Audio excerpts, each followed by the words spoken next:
자, 이제 5강으로 들어가겠습니다. 5강에서는 보기 문제를 다루겠습니다. 보기 문제는요, 융합형 문학 복합 제재에서도 단연 중요한 문제에 속합니다. 그 보기 문제라고 하는 기준을 가지고 하나의 작품을 다룰 수도 있고요. 두세 개의 작품을 엮어 가지고 보기에 속한 조건 아래 두세 개의 작품을 일관되게 해석할 수 있느냐, 이 문제를 반드시 내기 때문에 보기 문제는 문학 복합 제재, 융합형 문학 문제 중에서도 가장 핵심을 이룬다. 여러분들이 이걸 꼭 명심을 하시고 굉장히 집중된 마음으로 이 문제를 연습을 해 주셔야 됩니다. 우리 교재를 쭉 따라서 해 나가시면 되겠고요.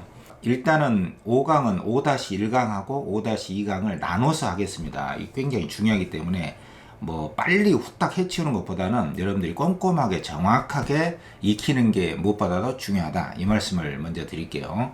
그래서 5-1강은요. 일단 보기라는 그 기준을 하나의 작품에다가만 연습하는 기본 보기 문제를 연습을 하겠습니다.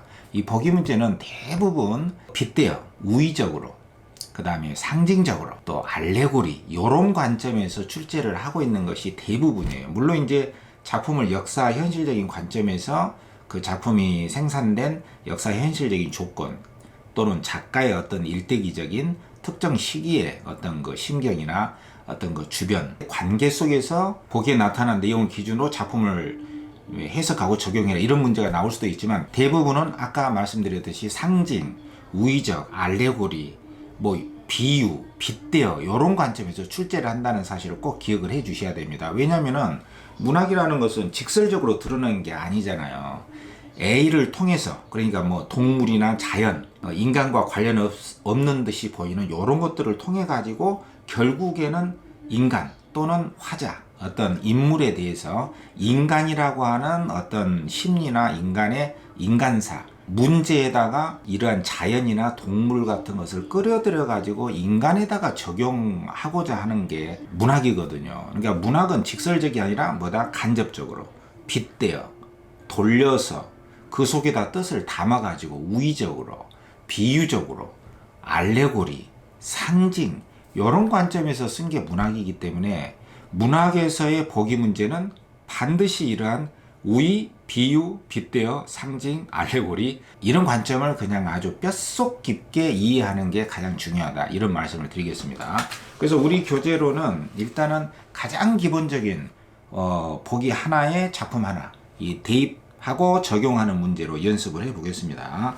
26쪽에 김기택의 새하고요, 27쪽에 이상의 날개, 그 다음에 29쪽에 이영기의 낙화, 그 다음에 30쪽에 허전의 고공가, 요 네 작품을 집중적으로 일단 연습을 하고요. 그 다음에 이제 보기에 보다 더 복합적인 내용을 가지고 두세 개의 작품에다가 연결시키고, 특히 여기 보기에서는 이제 어떤 한 작품에는 드러나 있지 않은 낯선 개념을 가지고 그 작품에다가 쫙 적용해서 새롭게 해석하라는 문학 융합형 복합 제재가 나오기 때문에 그 문제는 상당히 고도의 수준이 높은 문제입니다. 문학 전공 선생님들이 이런 문제를 굉장히 세련되게 잘 내시거든요. 사설이나 교육청하고 좀 다릅니다. 그렇기 때문에 기출문제의 고급스러운 문제를 먼저 연습해 주시고, 그 다음에 올해 이제 제가 만든 문제로 이제 적중 보기에 세련된 문제로 여러분들 연습해 나가시면 됩니다. 그러면 노트 보면서 김기택의 새부터 차근차근 연습을 한번 해봅시다. 여러분들 먼저 좀 풀고 들어주셔야 됩니다. 이제 제시문은 제가 짤막하게만 그냥 보고 보기를 중심으로, 문제풀이 중심으로 제가 해설을 해 나가겠습니다. 고전 시간은 제가 자세하게 제시문도 해설을 하겠습니다. 자, 5-1강으로 쪼개서 하겠습니다. 26에 31쪽까지만 하겠습니다. 자, 보기 문제인데 하나의 보기라는 기준을 가지고 제시문에다가 한 작품에다가만 딱 적용하는 문제니까 조금 간단해요. 그래서 1대1 대응 적용, 보기의 조건, 그 다음에 작품, 특히 보기의 내용이 빗대어라고 하는 문제로 출제가 돼요. 그러니까 보기의 기준에 이 작품은 어떤 뭐 새를 통해서, 동물을 통해서, 어떤 꽃을 통해서, 이런 자연물들을 통해서 인간사 또는 화자의 내면을 드러낸 것이다, 이런 식으로. 그러니까 A를 통해서 B를 드러낸 것이다. 그러니까 여기에는 이제 A를 통해서 B를 드러낸 것이니까 뭐 직설이 아니죠. 당연히 이제 간접적으로 드러낸 것이고요. 두 번째로는 이제 빗대어서 드러냈다 이렇게 볼 수도 있어요. 빗대어 중에 하나가 비유적으로 드러낸 것이거든요. 이 비유에는 이제 뭐 직유, 은유, 의인 이 세 개가 가장 대표적인 것이죠. 그 다음에 이 외에도 우의적으로, 그 다음에 상징적으로, 그 다음에 많이 쓰는 게 알레고리란 말이에요. 요 네 개가 보기에서 가장 많이 나오는 단어니까 꼭 기억을 해 두셔야 됩니다. 먼저 문제를 한번 보면요. 이렇게 문제가 나오거든요. 여기 보시면은 김기택의 새인데 보기 문제를 가지고 냈는데 여기 이렇게 나오지 않습니까? 새라는 작품에서 세 장에 갇힌 새는 일상의 안온함, 굉장히 편안하고 즐겁다. 이 편안함에 깃들여서 자유를 억압하는 일상을 벗어나지 못하는 우리 현대인의 알레고리다. 알레고리라고 하는 것은 여기서 빗대어서 우의적으로 썼다는 말로 쓴 거예요. 그러니까 이 우의적이라고 하는 것은 이 한자로는 우의 이렇게 쓰거든요. 그러니까 깃들우, 뜻의. 그러니까 어떠한 의미를 거기에 담았다 이런 뜻이에요. 그러니까 이 새를 통해서 현대인의 모습을 썼다는 것이죠. 그러니까 A를 통해서 B를 썼다. 그러니까 A 속에는 뭐가 들어있다? 이 현대인의 삶을 살아가는 태도가 이 새 속에 깃들여 있다 이거죠. 그 속에 들어있다. 그 속에 뜻이 들어있다. 직설이 아니라 간접적으로 돌려서 빗대어서 이렇게 우의적으로 이게 바로 알레고리라는 뜻으로 쓴 거예요. 다시 한번 이 문장을 읽어보면은 이 새는 뭐냐면은 일상의 안온함에 안온함이라고 하는 것은 한자로는 요건데 편안할 안 평온할 온 그래요. 그러니까 평온함에 길들여 가지고 자유를 억압하는 일상 그러니까 현실이 자유를 억압하는 현실을 벗어나지 못하는 현대인의 삶을 우의적으로 빗대어서 간접적으로 새를 통해서 썼다. 그러니까 새 속에 자유를 억압하는 일상을 벗어나지 못하는 현대인의 모습이 이 속에 담겨져 있다. 우의적으로 들어있다. 이런 뜻이란 말이에요. 그러니까 이 한 문장을 정확하게 잘 이해를 하셔야 됩니다. 다시 한번 이제 반복을 하거든. 보기에서 새 행동에 대한 이 묘사는 뭐냐면은 일상에 충실할수록 근데 요 일상이라는 게 여기 앞에 나왔었잖아요. 자유를 억압하는 일상이야. 그러니까 별로 좋지 않은 일상이죠. 자유를 억압하는 일상에 충실하면 충실할수록 요게 이제 조건이죠. A 할수록 잠재된 힘과 본질을 잃어가는 그러한 모순, 아이러니는 모순이거든.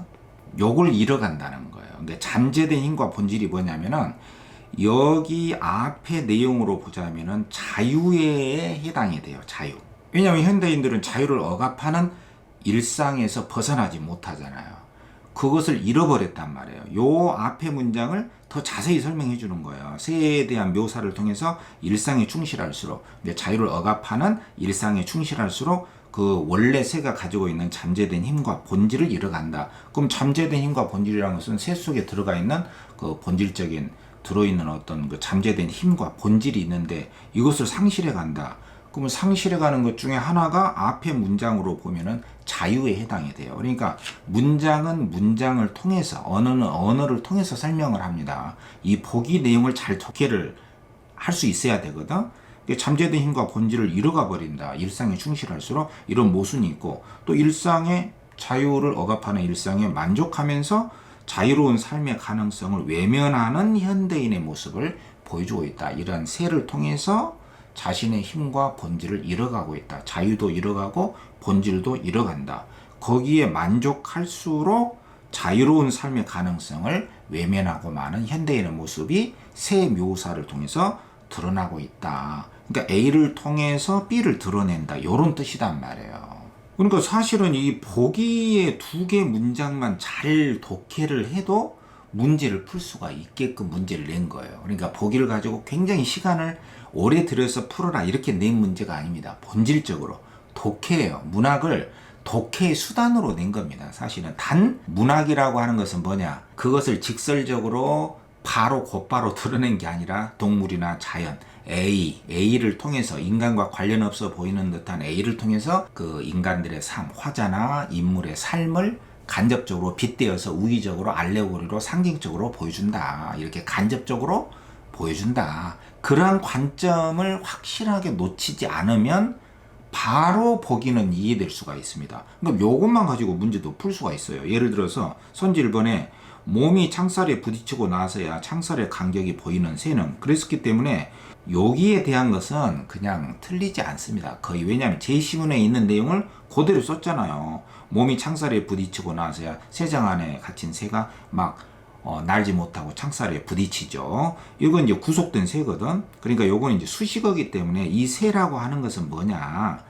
바로 구속된 현대인의 모습이다 그랬잖아요. 일상에 갇힌 자신을 의식하는 현대인이다 그랬으니까 이 새는 곧 현대인의 모습이다. 그것도 일상에 갇힌 현대인이다 그랬으니까 보기 내용하고 일치되잖아요. 그럼 이러한 일치적인 논리적인 관계 속에서 문제를 풀어나가면 됩니다. 일단은 수능 문제를 풀려면 이 정도만 해도 돼요.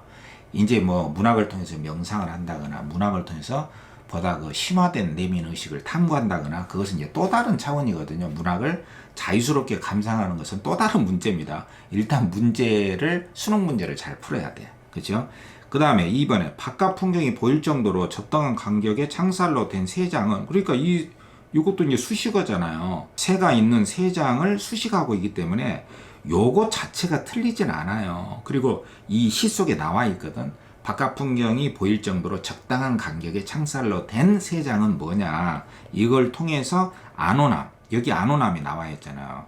평온함, 평화스러움, 그리고 그렇지만은 사실은 자유와 본질을 억압하는, 그러니까 편하긴 하지만 너무나 거기에 길들여가지고 거기에 자유와 본질과 잠재된 힘 자체를 억압해버리는, 그러니까 편안하긴 하지만 사실은 어떤 생명을 억압한다는 양가성은 양면성이란 말이에요. 그러니까 이러한 새장은 편안하긴 하지만은 자유와 본질을 잃어버리는, 억압하는 양면성을 지닌 그러한 일상을 보여주는군 했으니까 이 새는 뭐냐? 현대인이고, 일상에 구속된 현대인이고, 새장은 뭐냐?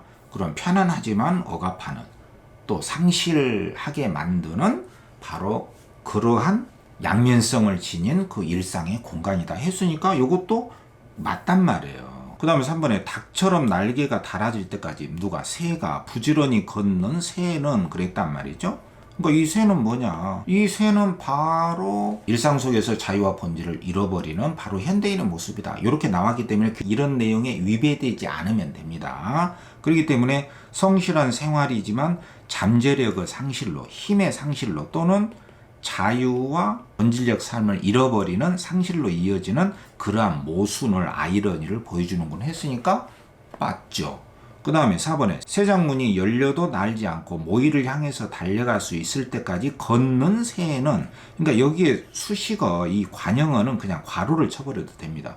그럼 이 새는 뭐냐? 이 새라고 하는 것은 바로 또 현대인이다. 구속된 자유와 본질을 상실해버리는, 편안하지만 그 힘을 잃어버리는 현대인의 모습이다. 이렇게 나오면 맞다 이거죠. 자신의 본질에 충실하다 보니, 근데 자신의 본질이라고 하는 것은 자유와 잠재력이단 말이에요. 근데 이 새는 지금 자신의 본질에 충실한 게 아니라 그냥 일상 속에 갇힌 새장 안의 삶, 평온하지만 그 힘을 잃어버리는 억압적인 삶에 충실하다 보니 본질을 상실해버린 거죠. 근데 본질에 충실하다 보니 이거 자체가 말이 안 되는 거죠. 왜냐하면 본질에 충실하지 못해서 지금 이 문제가 생긴 거잖아요. 본질에 충실한 게 아닙니다. 근데 본질에 충실하다 보니 자유를 상실하게 됐다. 이것은 인과관계가 틀린 거죠.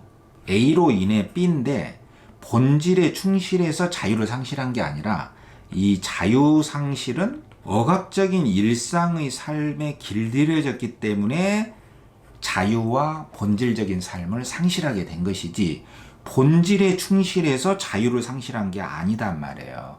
인과법의 논리에 틀리게 이 선지를 왜곡시켜서 틀리게 만든 거잖아요. 그러니까 이런 것은 이제 굉장히 평가원의 문학을 전공한 선생님들이 문학을 논리적인 도구로서 활용하고 있는 굉장히 훌륭한 사례니까 이런 선지를 잘 기억을 하고 보기하고 선지만 가지고도 문제를 풀 수가 있어요. 그만큼 굉장히 빨리 풀 수 있게끔 의도적으로 낸 것이죠. 그 다음에 5번에 하늘을 자유롭게 날도록 날개를 밀어 올리면서 공기를 음미할 대상으로만 여기는 듯한 새는, 그러니까 이 수식어가 굉장히 길잖아요. 어쨌든 이 새는 뭐냐, 공기를 이용해서 날아야 되는데 그것을 뭐 음미할 대상으로만 여기는 새가 이 제시문에 나왔거든. 그러니까 이 앞에는 보통 안 틀려요. 이 제시문에 나와 있는 문장을 그대로 옮긴 겁니다. 근데 이 새는 뭐냐, 이 새를 통해서 자유로운 삶의 가능성을 외면하고 이 구속적인 일상에 안주하려는 뭐다? 현대인의 모습을 보여준다고 그랬으니까 이것도 맞는 것이죠. 그러니까 이게 4번이 틀려서 답이란 말이에요. 제가 이 김기택의 새를 굳이 뭐 안 읽고 이렇게 문제를 먼저 푼 이유는, 여러분들이 기본적인 이 보기를 통해서 문학 작품을, 한 작품을 해석을 할 때 그 작품을 보기에서는 어떻게 해석한다? 이 작품은 바로 A를 통해서 인간의 삶 또는 화자의 삶을 우의적으로 빗대어 알레고리, 상징적으로 드러냈다. 요런 논법으로 된 대표적인 문제로 꼭 기억을 했으면 좋겠다. 여러분들이 꼭 이 문제를 기억을 해야 됩니다. 그리고 이제 이 새는 알레고리, 우의적, 빗대어서 드러냈기 때문에 바로 현대인의 일상에 구속된 현대인의 모습을 드러낸 시다. 그렇게 읽어주면 됩니다. 잠깐 뭐 얼른 빠르게 한번 읽어봅시다. 새는 새장 안으로 나가지 못한다. 매번 머리를 부딪히고 날개를 상하고 나서야 보이는 창살 사이의 간격이 큰 몸뚱어리가 있고 하늘과 산이 보이고 울음 실은 공기가 자유로이 드나드는 게, 울음이 있는 슬픈 공기가 드나드는, 그러나 살랑거리며 날개를 굳게 다리에 매달아 놓는 그 적당한 간격은 슬프다. 새장 안에 그 적당한 창살 간격은 슬프다. 새장 안의 새는 슬프다는 거예요. 왜 슬프냐? 구속된 존재이기 때문에. 자유로이 날지 못하는 새이기 때문에 그 창살의 간격보다 넓은 몸은 슬프다. 이제 살이 쪘어. 넓게 힘차게 뻗을 날개가 있고 날개를 떠받칠 공기가 있지만, 아까 나왔잖아요. 공기로서 날아갈 수 있지만 새는 다만 4발 달린 짐승처럼 걷는다. 닭처럼 걸어. 닭이 아닌데도 닭처럼 걷는 새죠. 부지런히 걸어서 다리가 굵어지고 튼튼해져서 닭처럼 날개가 귀찮아질 때까지 걷는다. 새장문을 열어놓아도 날지 않고 모이를 향해서 닭처럼 달려갈 수 있을 때까지 걷는다. 안타까운 모습이죠. 걸으면서 가끔 창살 사이를 채우고 있는 바람을 부리로 쪼아본다. 묘사죠. 안타까운 새의 모습이죠. 아직도 벽이 아니고 공기라는 걸 증명하려는 듯이 유리보다도 더 환하고 선명하게 전망이 보이고 울음소리, 숨내음, 자유로이 움직이도록 고안된 공기가 있다. 자유로운 공기가 이 새장 안에도 있다. 그 최첨단 신소재, 공기죠. 그 부드러운 공기의 질감을 음미하려는 듯. 그러니까 이 공기를 통해서 날아올라야 되는데 그 공기를 그냥 음미, 감상만 하고 그 새장 안의 공기에 그냥 갇혀서 날아오르지 못하는 자유의 그 본질을 상실해가는 그 새를 통해서 과연 이 시가 보여주고자 하는 것은 뭘까? 이 보기에 나와 있듯이 바로 여기 나와 있죠. 잠재된 힘과 본질을 잃어가는 그 모순, 그리고 일상에 충실할수록 일상에 만족하며 자유로운 삶의 가능성을 외면하는 현대인의 모습을 새를 통해서 보여줬다. 그래서 이 보기라는 이 기준을 가지고 빗대어 우의적으로, 상징적으로, 알레고리로 해석한 것으로 옳지 못하는 것은 뭐냐? 요 문제를 낸 거예요. 그러니까 이런 문제는 굉장히 그 단순하면서도 뚜렷한 논리를 보여주는, 그러니까 뭐 정답에 대한 시비가 일지 않도록 낸 아주 단순하면서도 선명한 문제거든요. 요런 게 이제 기본적인 문제다 이거죠. 그 다음에 이상의 날개라는 작품도, 이 이상의 날개라는 작품 속에 나와 있는 이 나하고 아내라고 하는 것은 그냥 진짜로 다큐멘터리가 아니라 어떠한 것을 은유적으로 또는 빗대어서 비유적으로, 상징적으로 드러냈다. 이런 보기 문제로 냈거든요. 그러니까 이런 보기 문제를 여러분들이 머릿속에 잊지 않고 딱 기억해 두는 게 좋습니다. 이 문제를 먼저 보세요. 보기의 설명을 바탕으로 이 글의 내용을 이해한 내용으로 적절치 않은 것은 뭐냐. 그러니까 보기를 통해서 작품을 감상해라. 그러니까 제시문보다도 이 보기가 중요합니다. 사실은 여러분들 다시 한번, 제시문보다도 뭐가 중요하다? 보기가 중요하다. 보기의 기준과 조건을 가지고 일단 선지의 논리가 성립되는가, 일단은 1대1로 대응이 될 수 있느냐. 그러니까 보기에서 이것은 무엇을 의미한다, 이것은 무엇을 빗대어서, 무엇을 우의적으로, 무엇을 알레고리로, 무엇을 상징적으로 드러냈다. 이런 논법의 선지 1번에서 5번까지가 1대1로 대응 적용이 돼야 되는 것이죠. 그럼 이 보기에 뭐라고 나왔냐면요. 이 날개라는 작품은 현대 문명과 불화, 그러니까 화합이 아니라 갈등이죠. 대립 갈등을 겪고 있는 지식인의 내면 세계를 아내와 나의 부조리한 관계, 그러니까 부조리라고 하는 것은 불합리한 관계입니다. 합리적이지 못한, 뭔가 어긋난, 괴리된 관계에 빗대어 표현한 작품이다 그랬잖아요. 그러니까 여기서 이제 빗대어라는 말이 굉장히 중요한 거예요. 그러니까 이걸 이제 도표로 드러내자면은 아내가 있고 나가 있는데 사실 이 아내와 나는, 아내는 뭐냐? 현대 문명이다 이거죠. 그리고 나는 뭐냐? 지식인이다 이거예요. 이것을 어떻게 드러냈다고? 빗대어서 드러냈단 말이야. 그러니까 A를 통해서 B를 드러낸 것이다 이겁니다. 그러니까 아내는 현대 문명이고 나는 지식인이다. 아내라고 하는 현대 문명과 나라고 하는 그 현대 문명 속에 살아가는 지식인의 문제를 아내와 나를 빗대어서 이거를 통해서 현대 문명과 지식인의 문제를 드러냈다는 거예요. 여기서 이제 빗대어가 굉장히 중요하단 말이에요. 이 빗대어를 다른 말로 우의적이다고 문제를 출제할 수도 있고요. 상징적이다 이렇게 출제를 할 수도 있고요. 아까 김기택의 새 같으면은 알레고리다 이렇게 출제를 할 수도 있는 거예요. 뭐 비유적이다 이렇게 출제를 할 수도 있어요. 자, 여기서 아내는 현대 문명이고 나는 지식인의 내면 세계를 상징한다 그랬단 말이에요. 그러니까 빗대어나 상징이나 여기서 막 이 용어를 번갈아 가면서 씁니다. 빗대어, 상징, 알레고리, 우의 막 이런 식으로 그냥 굉장히 협소한 개념으로 쓰지 않아. 이제 넓게 쓰는 거예요. 그러니까 A를 통해서 B를 드러낸다. A를 통해서 B를 드러낸다 했을 경우는 A가 B를 상징한다. A가 B를 우의적으로 드러낸다. A를 통해서 빗대어서 드러낸다. A라고 하는 알레고리를 통해서 B를 드러낸다. 다 쓸 수가 있다. 이런 이야기입니다. 같은 맥락에서 이 소설에 나타나는 사물들과 사건들 또한 상징적인 의미를 지닌다. 그러니까 아내와 나는 현대 문명과 지식인의 관계로 상징적으로 빗대어서 간접적으로 비유적으로 드러낸다. 상징적으로 드러낸다. 이런 논법이란 말이에요. 그러니까 선지 1번부터 바로 문제 풀어도 됩니다. 도적질하거나 계집질 한다고 아내가 나를 의심하면서 따지는 것은, 그러니까 요것은 내용하고 틀리질 않습니다. 그러니까 제시문에 있는 내용을 그대로 쓴 거예요. 그러니까 여기는 별 의심을 가질 필요는 없어요. 요거를 틀려서 문제를 내지는 않거든.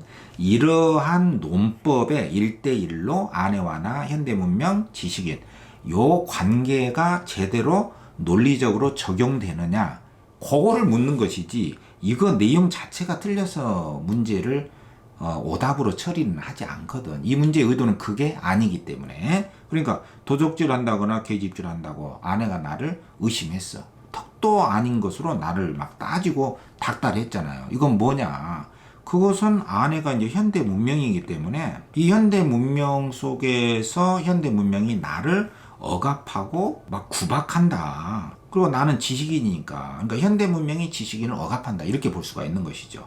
그래서 지식인의 내면 세계에 대한 현대 문명의 위협적인 힘이다. 위협이다 이거죠. 아내가 나를 따지고 막 의심하면서 막 함부로 해대는 것은 현대 문명이 지식인을 위협한다. 위협하는 힘이다 했으니까 맞는 것이잖아요. 그 다음에 이번에 내가 아내 몰래 집에서 나왔어. 이것은 어떻게 논리적으로 대응이 돼야 됩니까? 지식인인 내가 현대 문명 몰래 도망쳤다. 도피했다. 이렇게 돼야 되잖아요. 지식인이 현대 문명으로부터 도망쳤잖아요. 그런데 현대 문명의 구속에 맞서고자 하는 지식인의 대결 의지가 아니지. 도망쳤는데. 그러니까 이것은 1대1의 이 빗대어 우의적으로 알레고리 상징적인 이러한 1대1의 대응 관계에 틀린 것이잖아요. 도망쳤으니까 도피했다. 소극적인 도피다. 이렇게 해야 답이 되잖아요. 이게 틀려서 답이고, 그 다음에 3번에 내가 아내에게서 완전히 떠나겠다고 생각하지 못해. 그것은 뭐냐면은 지식인인 내가 현대 문명으로부터 나는 현대 문명의 소나기에서 못 벗어나겠다. 이런 내용이기 때문에 현대 문명과 결별은 이별입니다. 이별하기 어려운 지식인의 의식 상태를 의미한다. 이 의미한다는 것은 상징한다. 빗대어서 드러냈다. 알레고리로 드러냈다. 우의적으로 드러냈다. 이렇게 볼 수가 있거든. 이거 맞는 것이잖아. 그 다음에 4번에 자신도 모르게 아달린을 먹어왔을지도 모른다는 나의 의구심이 있는데 요거 자체가 틀리지는 않단 말이에요. 왜냐? 이것은 제시문에 나와 있잖아요. 이 의구심은 의심하고 두려워하는 것이거든. 그러니까 내가 이제 혹시 아내가 나 몰래 아스피린이라고 하면서 아달린이라고 하는 수면제를 계속 먹여가지고 나를 잠재웠을 것이다. 아내가 나를 은근히 나를 막 잠재우고 억압했을지 모른다. 이런 의심과 두려움이 든다 이거죠. 이건 뭐죠? 바로 현대 문명인 아내와 같은 현대 문명이 나와 같은 지식인을, 현대 문명이 지식인을 억압을 했다라고 하는 그 두려움이 해당이 되는 것이잖아요. 그렇기 때문에 자기의 이성이 자신도 모르게, 여기서 자신이라고 하는 것은 지식인을 말하겠죠. 현대 문명 속에 살아가는 지식인이 자기도 모르게 현대 문명에 길들여져 가는 데에 대한 지식인의 뭐다? 의심이나 두려움을 의미한다 했으니까 당연히 맞는 거잖아요. 그 다음에 5번에 나의 머릿속에서 희망과 야심이 말소는 이제 제거된, 소멸된 이런 뜻이거든. 말소된 페이지가 번뜩인다라고 했어. 이것 자체가 틀리지는 않는단 말이에요. 그러니까 마지막에 이제 내가 날개야 다시 돋아라 하면서 옛날에 원래 있었지만 사라져버린 내 안의 희망과 야심이 말소된, 있었지만 사라져버린 그 페이지가 막 번뜩여. 그러니까 내 안의 희망과 야심이 다시 한번 막 샘솟는 듯한 느낌을 가져. 그러니까 요거는 뭘 말하냐면은 다시 한번 생명의 의지가 샘솟는 듯한 느낌을 가져.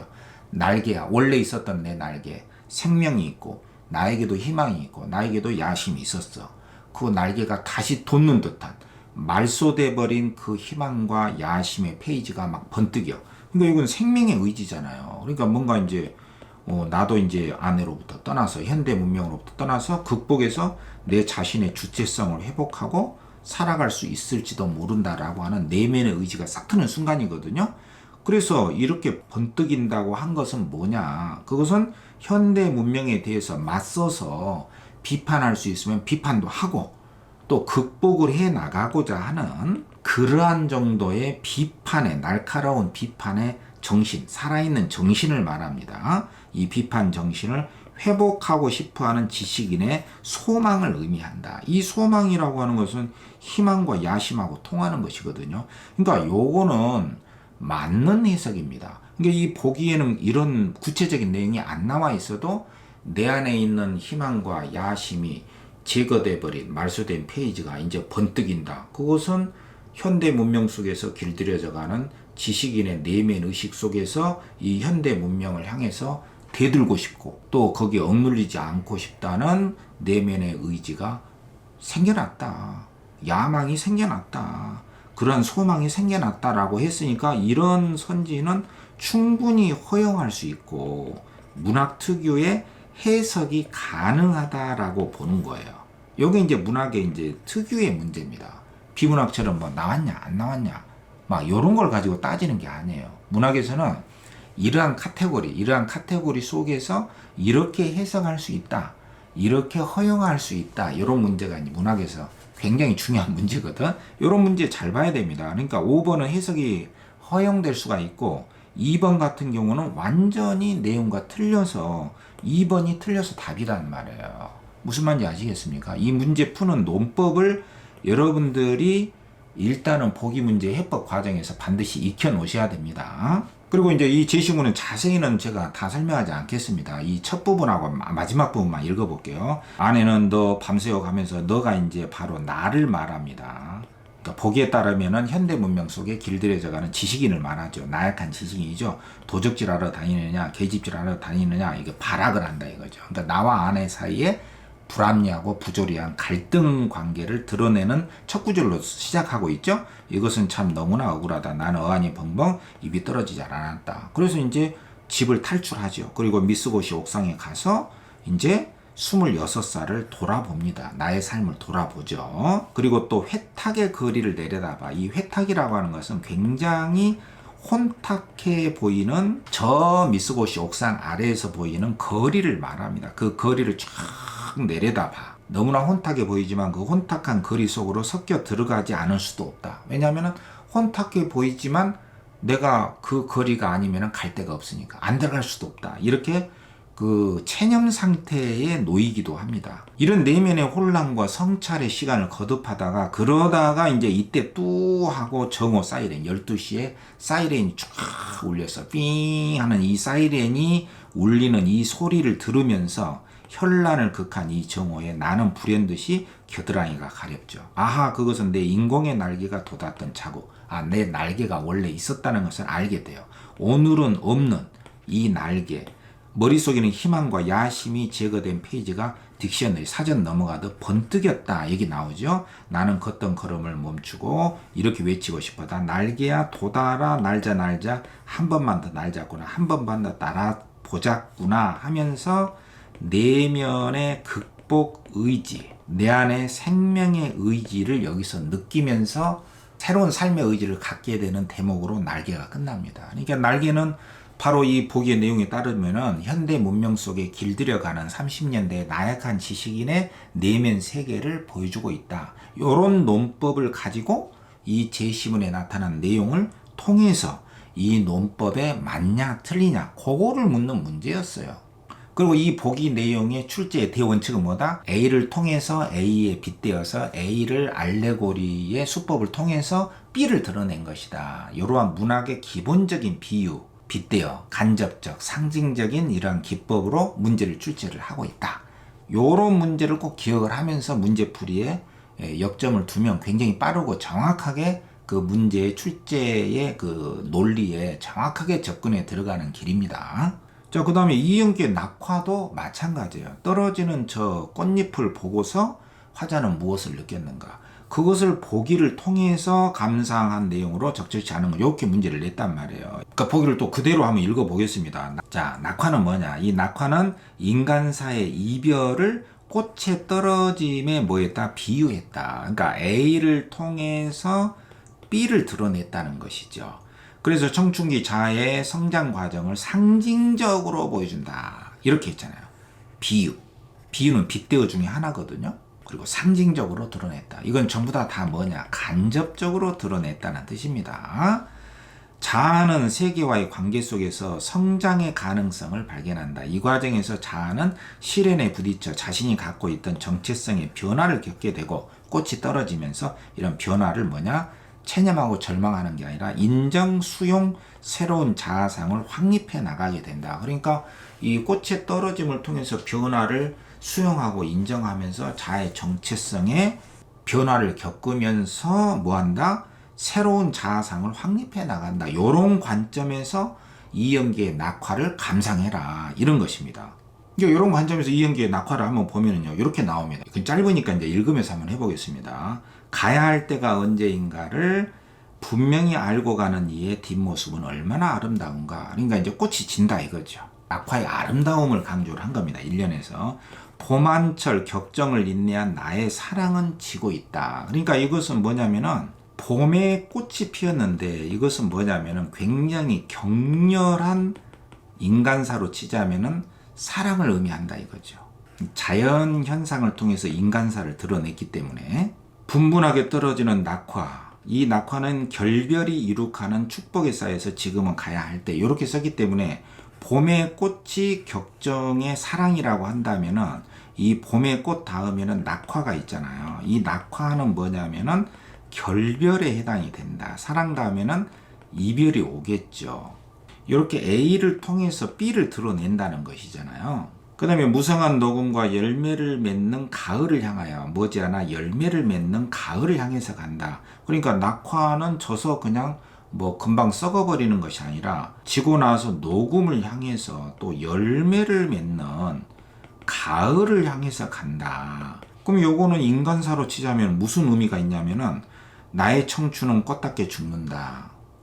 낙화는 청춘의 사랑이 끝나는 것이다 했습니다. 근데 이 낙화는 이 무성한 녹음과 열매를 맺는 가을을 향해서 가듯이 인간사로 치자면은 뭐가 있냐면은 이 뒤에 나오죠. 헤어지자 섬세한 손길을 흔들며 하롱하롱 꽃잎이 떨어지는 모습입니다. 꽃잎이 지는 어느 날 나의 사랑입니다. 나의 결별, 나의 이별, 샘터에 물고 있듯 성숙하는 내 영혼의 슬픈 눈이다. 그러니까 뭐 낙화는 녹음과 열매를 맺는 가을 향해서 가듯이 이 이별과 결별, 이 청춘의 사랑이 끝난 그 다음에는 뭐가 있냐면은 샘터에 물 고이듯 성숙하는 내 영혼의 슬픈 눈이 그 다음에 나오게 된다는 거예요. 그러니까는 이 낙화 다음에 녹음과 열매를 맺는 가을이 있듯이 우리의 청춘의 그 격정의 사랑과 이별에 있는 그 다음에는 봄에 꽃이 떨어졌듯이 청춘의 사랑이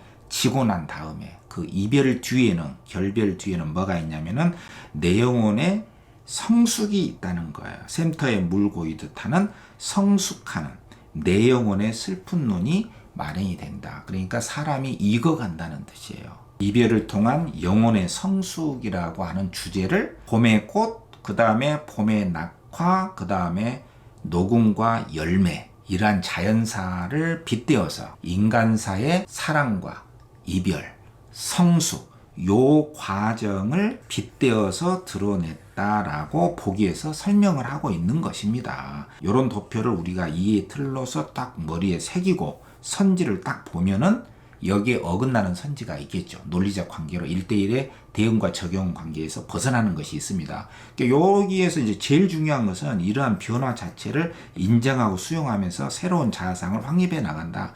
그러니까 꽃의 떨어짐, 낙화, 이것은 굉장히 긍정적인 성숙의 과정이다. 이렇게 해석을 한 것이기 때문에 이런 근본적인 내용에서 벗어나는 것이 있으면 그걸 답으로 해야 됩니다. 선지 1번에 보면은 1년과 3년에 이제 가야 할 때, 요거는 이제 확인 안 해도 돼요. 1년과 3년은 확인 안 해도 됩니다. 나와 있을 거예요. 뭐 이게 틀려가지고 답으로 설정한 경우는 없습니다. 가야 할 때가 있는데 이것은 뭐냐, 이전과는 달라진 상황, 이제 꽃이 떨어졌으니까 인식을 했다. 그런 점에서 새로운 자아 모습, 이제 꽃이 떨어지듯이 사랑이 끝나고 이별 끝나고 성숙해졌다. 이런 새로운 자아상을 확립해 나간다고 했기 때문에 그런 계기가 된다라고 할 수 있고, 그러니까 맞잖아요. 이 논법에 맞습니다. 그 다음에 2번에 2연에 봄 한철이 나오고 5연에 꽃답게 죽는다. 봄에 꽃이 떨어졌다. 이것은 청춘기의 열정을 비유하고 있다. 청춘의 사랑이 떨어졌다. 이별했다. 이런 점에서 시련에 부딪혀 열정을 잃어가는 자아다. 근데 여기서는 열정을 잃어가는 게 아니라 성숙해가는 인간의 모습. 그 새로운 자아상을 확립해 나간다. 그렇기 때문에 열정을 잃어간다, 이런 말은 이 보기의 이 해석의 논법에 완전히 어긋나는 부정적인 해석이란 말이에요. 이건 안 되죠. 이게 틀려서 답이 되는 거예요. 그 다음에 선지 3번에 3년의 결별이 이룩하는 축복이다. 이별의 축복이다. 왜냐? 성숙해질 수 있으니까. 이별의 결과에 대한 긍정적 의미다 했으니까 맞는 거예요. 그러니까 이렇게 긍정적인 이별의 의미, 또 성숙을 향해서 가니까 이렇게 해석을 해야지 뭐 열정을 잃어간다, 이건 안 됩니다. 그러니까 2번하고 3번은 배타적 선지예요. 3번이 맞죠. 그런 점에서 변화의 수용이 자아 성장의 과정으로 이어질 수 있다. 여기 다 나와 있잖아요. 자아의 성장 과정으로 이어질 수가 있다. 그리고 4번에 6년에 헤어지자 섬세한 손길을 흔들며, 이런 구절이 있는데 요거는 그대로 있다라고 인정을 해야 됩니다. 이게 틀려서 답은 없어요. 이런 구절이 있는데 이건 뭐냐, 이별을 수용하는 모습을 표현하고 있다. 그런 점에서 세계와의 관계가 변화됐다. 기존의 관계가 변화됐다. 꽃이 떨어졌다. 사랑이 졌다. 이런 세계와의 관계, 대상과의 관계가 변화됐다. 그것을 어떻게 하냐? 인정하고 수용한다고 그랬지. 그러니까 맞는 것이죠. 그 다음에 5번에 7년에 내 영혼의 슬픈 눈, 이런 말을 했는데 요거는 맞습니다. 그냥 넘어가야 돼요. 화자가 자신을 성찰하고 있음을 보여준다는 점에서, 왜냐면은 이제 사랑은 갔지만, 봄에 꽃은 졌지만 내 영혼은 성숙했다. 이렇게 스스로를 돌아보고 있기 때문에 이 성찰이라는 말은 안 나와 있어도 자기의 삶을 돌아보고 수용할 수 있는 단어이기 때문에 이 카테고리 내에서 허용할 수가 있다는 선지예요. 그러니까 여러분들 이런 거를 조심해서 잘 봐야 됩니다. 선생님, 이 성찰이라는 말은 보기 안 나왔잖아요. 이거 안 나왔는데 어떻게 맞다고 할 수 있느냐. 이렇게 말을 할 수는 있을지는 모르지만 이런 것은 허용할 수가 있다. 아까 김기택의 새에서도 마찬가지예요. 그러니까 이런 선지를 잘 봐야 됩니다. 그리고 이상의 날개에서도 뭐 지식인의 뭐 현실에 대한 비판 의식, 희망과 야심의 말소된 페이지가 번뜩거린다. 이것은 내면의 생성의지, 생명의지가 싹 트는 것이기 때문에 더 이상 현실 세계에 억압하는 또 아내에 대해서 더 이상 이제 그대로 있을 수는 없다. 비판하고 대항할 수 있다. 그런 힘이기 때문에 비판의식이다. 이런 말도 허용할 수 있는 거와 마찬가지로 이런 것도 자기 삶을 돌아보고 있다. 아, 그만큼 내가 성숙했네. 이런 점에서 시련을 통해서 새로워지는 자아상을 확립해 나가는 것임을 알 수가 있다. 그러니까 이거는 허용할 수 있다 이겁니다. 무슨 말인지 아시겠죠?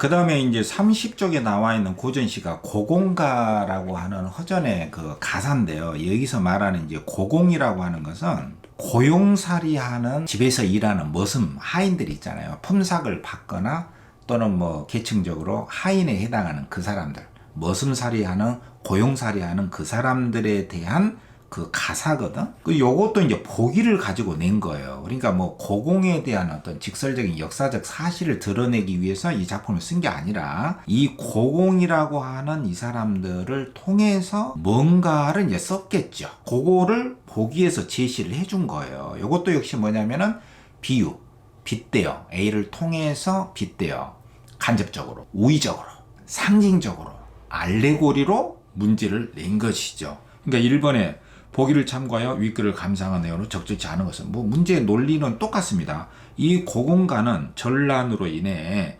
황폐해진 나라를 재건하자는 다시 세우자는 의도로 지어진 노래로 국가 정치를 한 집안의 농사일에 비유해서 비유가 나오죠. 관료 사회의 단면을 보여준다. 그러니까 이 작품이 한마디로 뭐냐면은 집에 있는 고공을 통해서 A를 통해서 뭘 드러냈냐? 집에 해당하는 것은 뭐냐면 국가라는 이야기고요. 고공은 뭐냐? 머슴들인데 일꾼이죠. 그러면은 나라의 일꾼이 뭐냐? 관료, 정치인들이라는 것이에요. 그러니까 요게 B란 말이에요. 요게 A고. 그러니까 집에 있는 집으로 해당하는 국가, 나라에 이 집안에서 일하는 고공.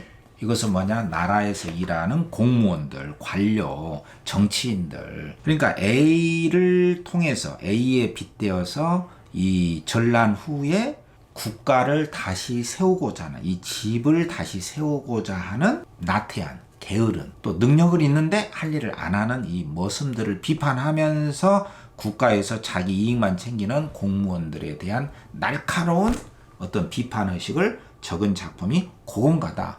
이런 관점에서 이 작품을 이해해라 했기 때문에 이영계의 낙화라든가 이상의 날개라든가 뭐 김기택의 새라고 하는 그 문제를 출제하는 그 논법하고 거의 똑같죠. 그러니까 뭐 공장에서 생산하는 그 제품들하고 똑같다고 보면 돼요. 단지 이것을 여러분들이 잊지 않고 얼마나 기억하느냐, 그게 문제죠. 단지 이 작품은 이제 2011학년도 6평, 그러니까 6평, 9평 문제이기 때문에 조금 질이 좀 떨어집니다. 여러분들이 이 문제를 보시면은 금방 알 거예요. 그러니까 요런 논법에 비추어서 1대1로 이 보기에 나온 내용대로 선지를 그대로 연결시켜서 그 논리에 맞냐 안 맞냐 요거를 물어줘야 되는데 이 문제는 이제 좀 더 보면 알겠지만은 제시문에 아주 사소한 정보를 틀리게 해서 정답을 마련한 그런 거 좀 찌질한 문제에 해당이 됩니다. 그러니까 이제 이 문제를 풀려면 제시문을 조금 읽어봐야 되거든요. 제시문을 빠르게 한번 읽어볼게요. 어차피 이제 문제 풀이를 위해서는. 자, 이제 제시문을 여러분들이 이 작품 또 나올 수도 있거든요. 요즘에 EBS 비연계 작품이 많이 나오잖아요. 이거 기본 작품입니다. 그러니까 굉장히 중요하다고 볼 수 있거든. 고공답 주인가도 수능에 한번 나왔어요. 그러니까 한번 읽어보는 것은 꽤나 의미가 있습니다. 뭐 여러분들 시바시바 하지 마시고요. 자, 이거 굉장히 중요한 작품입니다. 가사니까 3434로 이게 끊어줘서 읽어줘야 되거든. 요 사이 고공들은 생각이 어찌 아주 없어서, 그러니까 요 사이 고공들은 이 머슴들은 그러니까 나라의 일꾼들이죠. 생각이 없다 이거죠. 자기 사리사욕만 채운다. 밥사발이 크나 작으나 동옷이 좋고 구주나, 이게 자기 옷이 좋냐 나쁘냐 이런 것만 따져. 마음을 다투는 도 호수를 시샘하는다. 이 호수란 것은 밑에 나옵니다. 그러니까 고공의 우두머리를 말해. 고공의 우두머리. 자기 상관 고공을 막 시샘하고 무슨 일 감겨들여 흙깃 할깃 하느냐. 이건 이제 의태어인데 뭐 흘기고 눈을 흘기고 할기고 하면서 싸움하느냐. 이렇게 싸우는 고공들에 대한 비판입니다. 왜 싼만 하냐? 너희네 일 아니하고 시절조차 사나워서 이 시대가 임진왜란 직후에 굉장히 어려운 시절인데 굉장히 험악한데 가뜩이나 나의 세가 풀어지게 되었는데 우리 집이 살림이 다 망하게 됐는데 엊그저께 화강도 강도죠. 이거는 일제를 말합니다. 일본 놈들이 우리나라를 침략했잖아요. 임진왜란이죠. 화강도의 가산이 탕진했다. 재산이 다 망했다. 집 하나 불타버리고 먹을 것이 전혀 없다. 나라가 망했다는 것이에요. 칠석에 호미 씻고 김을 다 맨 후에 새끼고기 누가 자라며 섬은 누가 엿그려. 섬은 이제 곡식을 넣는 가마니 같은 것이에요. 섬은 누가 엿그려. 그 곡식을 넣을 수 있는 섬은 누가 엿겠느냐. 너희 제주 해아래에서 제각기 맡아서 해라. 그러니까 고공들에게 근면하게 일 좀 해라 라고 명령하고 촉구하고 있는 거예요. 그러니까 너희들 제주 해아래에서 이 말을 했다는 것은 너희들의 재주가 있다. 고공들 하나하나는 재주가 있다는 것이에요. 재주가 있는데도 안 해. 가을거지 추수 다 한 후에는 집 짓기를 아니하랴. 이제 추수하고 나서는 집도 다시 지어야 되고 집은 내가 지으마 우문 너희들이 묻어라. 이제 우미라고 하는 것은 겨울철에 그 채소나 뭐 이런 것들이 얼어 죽지 않기 위해서 땅 밑에다가 이렇게 묻는 것이거든요. 우문 너희들이 묻어라. 너희들 재주를 내가 짐작하고 있다. 그러니까 너희들 재주가 있단 말이에요. 이 고공들이 무능력한 게 아닙니다. 이것을 2번이나 강조했잖아요. 너희도 먹을 일을 분배를 좀 해라. 멍석에 별을 넣은들, 별을 딱 수확해서 멍석에다 쫙 넣는다 한들 좋은 해에 구름이 끼면은 햇볕을 언제 보겠느냐. 구름이 있으면 안 된다 이거죠. 곡식이 마르질 않아. 방아를 못 찧거든 거치나 거친 올벼. 그러니까 방아를 찧어야만이 그 올해 나온 그 거친 벼도 옷 같은 백미가 된다. 그것을 누가 알 수 있겠느냐. 그러니까 이것은 실제로 방아를 찧어야 된다. 실천해야 된다 이거죠. 방아를 찧지 않으면은 올벼가 있어도 백미가 안 된다 이거예요. 올벼가 있어도 백미가 안 된다. 그러니까 방아를 찧어야만이 올벼도 백미가 되고 우리가 쌀을 먹을 수 있다. 힘을 써야 된다. 노력을 해야 된다. 노력 안 하면 아무리 뭐 올벼가 있어도 안 된다. 이런 뜻이에요. 이런 거 중요합니다. 이런 거 나올 수 있어요. 여러분들 굉장히 중요하죠. 노력을 중요시합니다. 너희네들 데리고 새로운 살림 살자고 하니 이제 국가를 재건하려고 하니 엊그저께 왔던 도적 아니 멀리 갔다. 다시 완전히 물러간 게 아니야. 너희네 귀는 없어 저런 줄 모르길래 화살을 제쳐두고 너희들 사리사욕입니다. 옷과 밥만 다투느냐. 너희네 데리고 추운가 굶주린가 내가 다 보살펴줬다. 죽조반 아침 저녁 더 많이 내가 나보다 더 먹여줬는데 은혜는 생각하지 않고 자기 일만 하려 하니 생각 있는 새 일꾼, 능력 있는 머슴입니다. 그러니까 능력 있는 새로운 관료, 새로운 정치인을 말하겠죠. 어느 때 얻어가지고 집일을 마치고 걱정 근심을 잊어보겠는가. 너희들 일 애달파하면서 새끼 한 살이 다 꼬겠도다라고 집주인이 머슴들에게 충고하고 비판하고 격려하는 현실 비판 가사다. 이 정도거든. 그러니까 여기에 나왔듯이 황폐해진 나라를 재건하자는 의도에서 지어진 노래다. 국가 정치를 한 집안일에 농사일에 비유했다. 관료사회의 단면, 너무나 게으르고 사리사욕에 치우친 고공들, 그러한 부패한 정치인들을 비판했다. 그러한 관료사회의 한 면을 보여주고 있다. 이렇게 있기 때문에 이런 논법에 맞아야 됩니다. 자, 문제를 보면은 1번에 고공들의 반목과 질시, 서로 싸운다 이거죠. 헐깃 할깃, 눈을 흘기고 싸운다 이겁니다. 반목과 질시는 사기들끼리 싸움하고 갈등하고 대립한다 이겁니다. 반목은 서로 눈을 흘기는 거예요. 질시는 질투의 눈으로 본다는 뜻입니다. 이런 것을 일삼는 것으로 봐. 나라에는 뭐가 있다? 불화가 있다. 갈등이 있었다는 것이죠. 맞는 것이죠. 고공들을 통해서 나라 일을 썼다는 거예요. A를 통해서 B를 썼다. 이런 논법에 맞죠? 그 다음에 이번에 내가 고공의 능력, 이 내가 주인입니다. 집 주인이에요. 그러니까 나라로 치자면은 왕입니다. 왕. 고공의 능력을 인정하지 않는 것으로 보아. 근데 너희들 재주를 내가 인정했다는 거예요. 너희들 재주를 헤아려라. 너희들 재주는 내가 짐작한다. 이 재주라는 말이 2번씩이나 나왔잖아요. 그러니까 고공들이 능력이 없는 게 아니에요. 그러니까 인정하지 않았다. 이건 틀린 것이에요. 그리고 관료 사회에는 불신이 팽배했다. 요거는 맞는 것이죠. 왜냐하면 나라고 하는 화자가 너희들 사리 사욕만 채우고 있다. 이렇게 믿지 않고 있잖아요. 그러니까 요 말 자체는 맞는데 불신이 팽배했다는 근거로서 고공의 능력이 없어서 불신했다. 이러한 인과관계가 틀린 것이죠. 능력이 없어서 불신했다가 아니라 능력이 있다, 재주가 있다. 이 앞에 제시문하고 맞지 않습니다. 그러니까 요거는 이제 제시문에 그 나와 있는 세부 내용, 그게 이제 틀리게 만들었고, A로 인해 B, 이런 인과관계에 틀리게 해서 요거를 답으로 설정한 것인데, 아까 그 기출문제의 크나큰 논법 있잖아요. 그런 논법에 비하면은 조금 찌질한 문제라고 볼 수도 있거든요. 어쨌든 요런 문제도 나올 수는 있으니까 참고해서 여러분들이 문제를 풀면서 연습을 해 나가야 됩니다. 그 다음에 3번에 나는 외적에 대한 경계심. 그렇죠. 아직 멀리 안 갔다. 다시 쳐들어올 수 있다. 근데 왜 그걸 모르고 사리사욕만 챙기느냐. 갖고 있는 것으로 봐서 외적의 재침략을 걱정하고 있는 건 맞죠.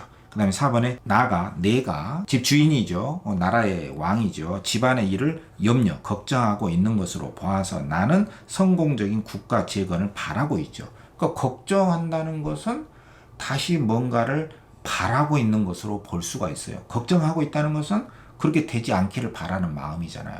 이런 것은 허용할 수 있어요. 왜 걱정하는가? 그것은 걱정하는 일이 다가오지 않기를 바라는 마음이 전제가 된 거예요. 그러니까 이런 것은 전제된 마음이라고 하거든요. 이런 것도 여러분들 이 단순한 문제긴 하지만 이런 것들도 조심해서 보셔야 됩니다. 굉장히 중요한 문제예요. 그 다음에 5번에 고공이 옷밥만 탐했다는 것으로 보아 자기 사리사욕만 챙겼잖아요. 관료들은 뭐냐? 이 종들이 관료들이니까 관료들에다가 대응 적용한 거죠. 본분을 잊어버리고 사리사욕만 채우고자 하였고, 이거 맞는 것이죠. 자, 여러분 오늘 여기까지만 하고요. 그 다음에 이제 보기에 복합적인 내용을 가지고 2-3개의 제시문에다가 새로운 내용으로 새로운 개념이 보기에 쫙 나와요.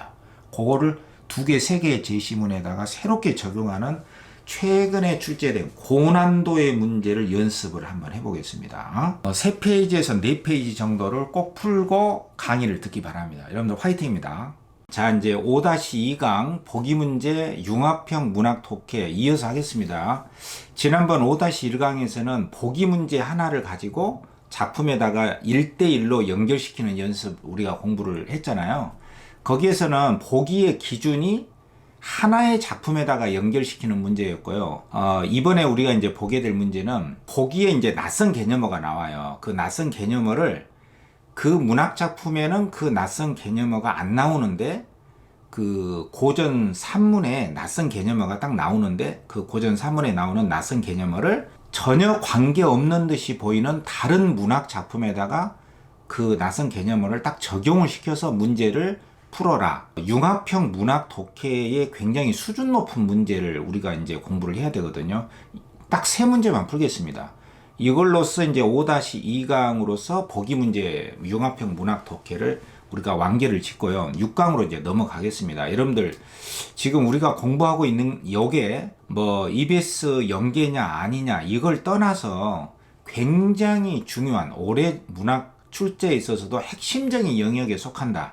이 점을 꼭 명심을 하시고요. 오늘 공부할 내용도 정말 암기를 할 수 있을 정도로 이해를 해 나가면서 공부를 하시면 정말 좋은 효과가 있습니다. 여러분들 꼭 기억하시고 화면 보면서 같이 하겠습니다. 자, 5-2강이고요. 우리 교재 31쪽입니다. 여러분들 이 문제 풀었죠? 함께 살펴보겠습니다. 자, 지문을 같이 읽어보면서 할 텐데요. 먼저 문제를 한번 볼게요. 자, 이 문제가 이렇게 나왔거든요. 40번 문제인데 굉장히 최근 기출 문제거든요. 보기를 바탕으로 2개의 작품을 나단데 감상을 해라. 적절치 않은 것은 이게 3점짜리단 말이에요. 그러니까 보기에 나타난 기준으로 나에다가 적용시키고 다에다가도 적용을 시켜라. 요 문제잖아요. 그러니까 이 보기에 나타난 기준이 굉장히 중요한 것이거든요. 새로운 개념이 나와요. 그러니까 뭐 이육사의 초가 같은 작품은 이육사 생전 시에 뭐 역사적인 사실만 나오잖아요. 그러나 이제 요런 거는 그 작품에 해당되지 않은 새로운 개념어가 나와요. 자, 한번 읽어봅시다. 요런 거거든요. 고요함은 했는데 요 고요함이 답은글에 나와요. 이 답은글에. 그러니까 이 답은글은 EBS에 안 나왔던 지문이에요. 고전 수필이거든요. 그러니까 아마 올해도 여러분들이 낯선 고전 수필을 접하게 될 거예요. 요 낯선 고전 수필에 나와 있는 핵심 개념어를 가지고 보기를 딱 만들어요. 문학 출제하는 전공 선생님들이. 그래서 그 개념어를 전혀 관계없는 이렇게 나번에 있는 시조, 신음의 시조인데 이것도 연시조인데 그 중에 한 편을 낸 거예요. 요건 이제 EBS에 나왔던 거거든요. 근데 뭐 EBS에 나왔다고 해서 이 문제를 잘 푸는 건 아니에요. 왜냐면은 그 많은 연시조 중에 딸랑 요 한 편이 나왔단 말이에요. 그리고 답은 아예 EBS가 안 나온 거예요. 그리고 요 답안에 나와 있는 요 개념어를 보기에서 새롭게 꾸며가지고 이 나에다 적용시키고 다에다 적용시켜서 이 보기를 기준으로 감상한 것으로 적절치 않은 것은 이렇게 문제를 냈단 말이에요. 그러니까 여러분들이 아무리 뭐 EBS 아니라 뭐 BBS 아무리 열심히 해도 이런 거 새롭게 대응하고 적용하는 융합형 문학 독해에 따르는 이런 문제를 연습을 하려면은 요게 이제 굉장히 잘 낸 문제거든요. 요렇게 훌륭한 문제를 거의 암기를 하고 이런 출제 논리법을 잘 이해를 하시고 그 다음에 적용하는 실전 문제 풀이를 연습을 많이 해 주셔야 됩니다. 올해는 제가 EBS 그 문제를 가지고 제가 직접 낸 융합형 문학 독해를 실전 문제를 제가 출제를 하고 그걸로 강의를 해 나가겠습니다. 일단 요 문제를 한번 볼게요. 자, 먼저 한번 읽어볼게요. 고요함은 소리나 움직임이 없이 잠잠한 상태인 외적 고요와 마음이 평온한 상태인 내적 고요로 구분할 수가 있다. 이렇게 이제 개념어가 두 개가 나온 거예요. 그러니까 고요에는 바깥 환경이 고요한 것이 있고 마음이 고요한 것이 있다. 이렇게 나왔단 말이에요. 이에 주목해서 나를 감상할 때 화자가 처한 상황과 심리는 상황 속의 심리는 고요함의 측면에서 이해할 수가 있다는 거예요. 근데 이 작품은 뭐 이 내적 고요, 외적 고요하고는 사실 별 관계가 없는 시조거든요. 이 답안에 나온단 말이에요. 그 고요함이라는 게. 그러니까 새로운 개념으로 나번을 해석하고 다에다가 적용을 해서 융합형으로 대응 적용 문제를 낸 거예요. 그러니까 여러분들이 당혹할 수가 있어요. 이거 새로운 문제잖아요. 여러분들 잘 보셔야 됩니다. 난이도가 높냐 뭐 낮냐 그런 걸 떠나서 이 문제 출제 경향과 그 논리적인 접근 방법을 잘 익혀야 된다. 이런 말이죠. 또한 다에서는 필자는 고요함에 대한 통찰을 통해서 어떤 성찰이나 깨달음이죠. 자신이 처한 공간에서 내적 고요를 추구하려 하는데 이를 통해 삶에서 느끼는 불편이나 슬픔을 이겨내는 동력, 힘을 얻고 있다. 자, 요렇게 나왔단 말이에요. 그러니까 여기에 나와 있는 내적 고요, 외적 고요라는 요 개념으로 나번, 답번을 적용해서 대응시켜서 해석을 한 것으로 적절치 않은 것은 이 문제잖아요. 굉장히 그 새로운 문제입니다. 이게 역대 수능 출제 그 역사에 비춰서 보면은 사실 새로운 문제예요. 융합형 독해 문제입니다. 요게. 자, 그러면 이제 나번을 먼저 빨리 한번 보자고. 창밖에 워석버석 요 소리입니다. 님인가 나가 보니 일어나 보니 해란 해경에 낙엽은 무슨 일이냐. 그러니까 님인 줄 알았더니 낙엽이었구나. 이렇게 의문을 하면서 탄식을 했다는 것은 지난번에 우리가 한번 공부를 했잖아요. 해란 해경이라는 것은 이게 난초인데 해란이 난초라고 나왔잖아요. 해경은 지름길이단 말이에요. 난초가 빈 길에 님인 줄 알았더니 낙엽이었네. 오호라 이 유한한 간장이 이렇게 끌어서 읽어줘야겠죠. 왜냐하면 3, 5, 4, 3이니까 마지막은 오라 유한한 이 간장이 그러니까 나의 창자, 간, 마음이죠. 나의 이 한계가 있는 나의 마음이 다 끊어질까 한다. 너무나 슬프다. 여기는 고요함하고 아무 관계가 없잖아요. 근데 여기에다가 바깥 환경이 고요한 외적 고요하고 마음이 고요한 내적 고요라는 이 개념어를 여기 이 작품에다 적용해서 대응해서 풀어라. 이렇게 문제를 냈단 말이에요. 그러니까 여러분들 이 문제 출제 경향을 잘 주목하셔야 됩니다. 근데 이제 이 고요라는 게 이 답안에 나온단 말이에요. 이 답안을 읽어보겠습니다. 나는 예전에 길갓집에 살았다. 길 옆에 저작거리에 시장이 있고 사람들이 다니는 거리에 제법 가까워서 굉장히 소란스러웠다. 문 옆에 한 칸짜리 초당이 있어 볏집으로 덮고 흙을 쌓았더니 이제 딱 가렸더니 조용해서 살만했다. 그러나 초당이 동쪽으로 치우쳐 햇볕이 있었기 때문에 여름이면 너무 더웠다. 그래서 고요함이 더위를 이긴다. 고요할 정자인데 이 고요함이 승은 승리한다. 이긴다. 열을. 그러니까 여기서 이제 바깥 환경을 딱 가려놓고 환경도 좀 조용하게 해놓고 그리고 내적인 고요한 마음을 가지면 아무리 뜨거운 더위도 다 이길 수가 있다. 이런 말을 당으로 그러니까는 그 집의 액자, 가운처럼 액자에다 써가지고 편액을 액자를 해서 걸어두고 위안을 삼았다. 그러니까 이 편액 같은 것은 여러분들이 몰라도 그냥 시험장에 가서는 액자인데 걸어두고 걸어둔 것이다. 이렇게 해서 얼른 읽어 나갈 수 있어야 되거든. 그래 놓고 이제 자기 삶의 일화를 써놓고 고요하면은 두 가지 있으니 하나는 몸의 고요함이고 하나는 마음의 고요함이다. 이렇게 나왔단 말이에요. 그러니까 여기서 이제 몸의 고요함이라는 것은 어떤 바깥 환경이 고요한 걸 의미하겠죠. 뭐 환경이 고요해도 마음이 막 혼란스럽고 뭐 어디에 빠져 있으면은 안 되니까 몸도 고요해야 되고 마음도 고요해야 되는데 이게 고요함에 두 가지가 있다. 이렇게 딱 썼단 말이에요. 몸이 고요한 사람은 앉고 눕고 일어나고 서는 등 모든 행동에 있어서 편안함을 취할 뿐이고 마음이 고요한 사람은 천하만사가 마치 촛불로 비춰보고 거북이로 점을 치는 듯이 시원한 날씨와 더운 날씨가 무슨 상관이 있겠는가. 그러니까 여기서 뭐 거북이로 점을 친다, 촛불로 비춰보고 이런 것들은 마음의 고요한 상태를 드러낸 말이다. 이렇게 생각을 할 수가 있겠죠. 그러므로 고요함이 이긴다라고 하는 나의 액자, 편액은 마음의 고요함을 가리킨다 했단 말이에요. 그러니까 이 고요함이 더위를 이긴다 이 말은 마음의 고요함을 더 중요하다라고 액자에다 쓴 것이다 이 말이에요. 그러니까 환경과 몸도 편하고 고요하고 거기에 더 중요한 것은 마음이 고요하게 가라앉아야 뭐 웬만한 더위나 추위도 다 이겨낼 수가 있는 것이다. 마음의 고요함을 강조한 것이다 이 말이죠.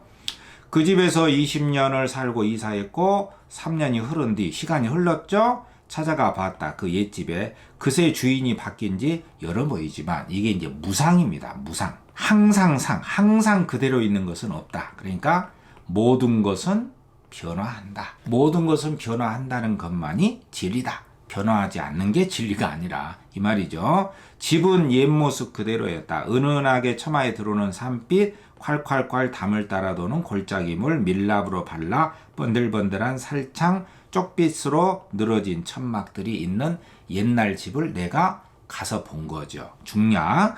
내가 여기서 살던 시절은 집안이 번성가 된 때였고 선친께서 우리 아빠께서 승명전이라는 곳에서 봉직 공무원으로 근무하실 때라. 퇴근하시면 그 밤이면 우리 형제들이 모시고 앉아 학문과 예술을 담론 이야기하고 옛일을 기록하고 시를 읽고 검고를 들었으니 유중영의 사람의 즐겼던 그 옛날과 비슷했다. 그 즐거움을 잊을 수 없지만 다시 되찾을 수는 없구나. 그러니까 가버린 아버지와 형제들 간의 그 그리운 옛집을 생각하면서 잠깐 그리움 속에 슬픔도 느끼고 있는 부분입니다. 서경이라는 책에 그릇은 새 것을 찾고 사람은 옛사람을 찾는다고 했다.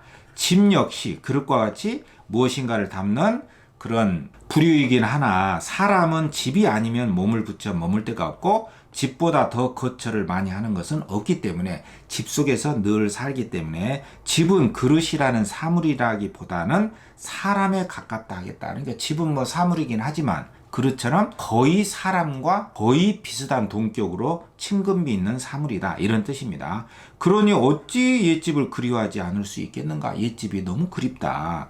그렇지만 인간사가 너무 바뀌어 변화한다는 것이죠. 사물에 닿을 때마다 그러니까 옛집을 갈 때마다 그리움이 막 밀물듯이 들어오는 거예요.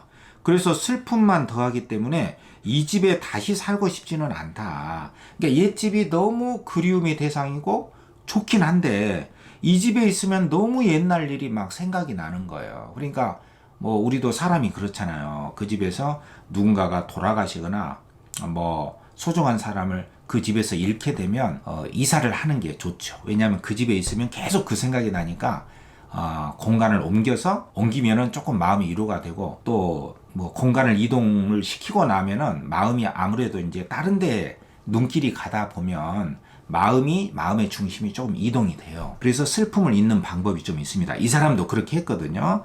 그래서 마땅히 임원의 이제 뜰이라고 생각하면 됩니다. 집터를 보아 빈 터에 집을 지어서 이제 새로운 집을 지었어. 옛날 이름의 액자를 그대로 걸어놓고 옛집에서 지녔던 그 뜻을 잊지 않으려 한다. 그러니까 마음을 고요하게 하고 환경도 고요하고 몸도 고요하고 거기에 마음의 중요성, 고요함이 이긴다.